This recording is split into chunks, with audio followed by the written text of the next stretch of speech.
Okay, so today I want to show you a way that you can move with more ease and efficiency using the architecture of the way that we are naturally made. So I'm sitting here on a chair, kind of forward, so that I'm sitting evenly on my sit bones, right, left, and my pubic bone. So it's like a tripod. So I'm not rolling back and I'm not tilting forward. I have that good contact right in the middle. And then I'm going to put a ball between my legs and make sure that the four corners of my feet are in contact with the floor. So this is a femoral glide and rotation. And we're working on the way that the femurs move the pelvis, rather than that the pelvis moves the legs and the feet. A lot of times we're working with so much tension in our lower back and the rest of our body, and we don't have the grounding in our feet. So make the contact with the four corners of the feet, ball of the foot at the big and little toe, inner heel corner and outer heel corner. I know you can't quite see my feet, but you know what I mean. And then all you're going to do is reach, I'm starting with my left knee, reaching the left knee forward. As my left knee reaches forward, I have my hand on my left thigh and I'm just rotating that femur out a little bit. So because the ball's here, I'm not going to let my knee roll out like that.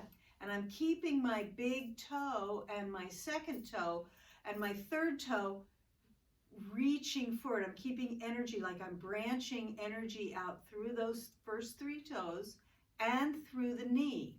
And while this is happening, the femur is going from the groin out toward the knee, spiraling out, which is rotating my pelvis to the right.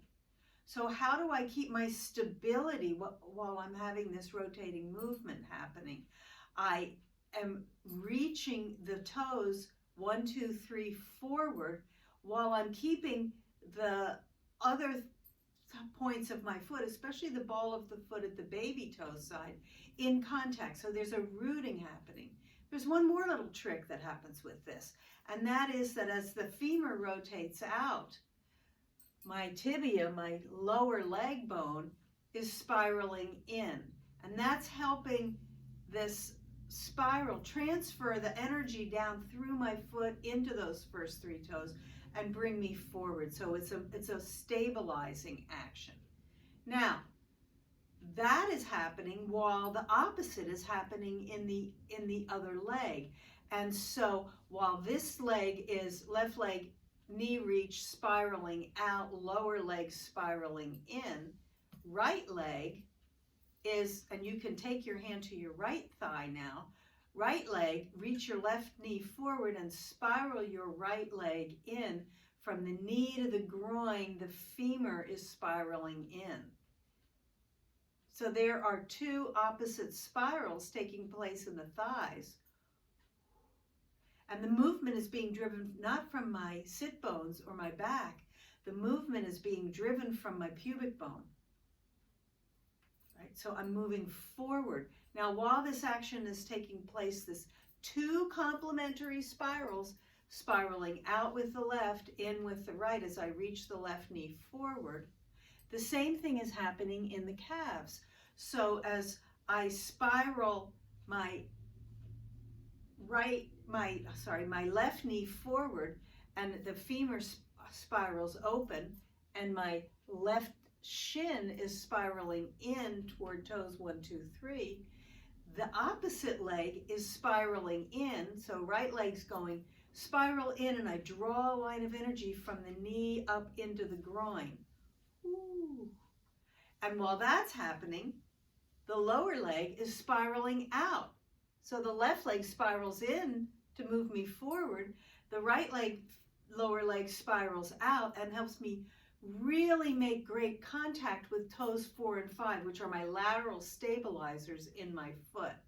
So this way, then you can switch. Right knee forward, the same thing is happening. You have these two complementary spirals driven from our contact with the earth, our contact with ground reaction force, which is moving us forward. Our healthy tissue is hydrated so that it glides through the rotation. And the pelvis moves on the femoral head without me having to bring in extra muscle to do the effort. So this is part of how you can live in a way that is more tuned with nature, because you are, as Bucky Fuller would say, a tensegrity structure, but a living tensegrity structure. We are naturally helical beings. Think of the DNA spiral. Well, it's true at every fractal dimension, at every scale of our existence. We expand and condense spirally.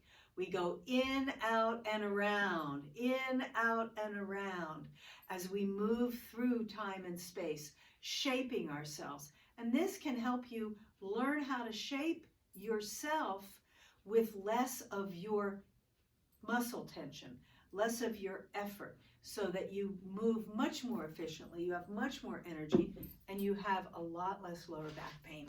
So try it out. Have a great day.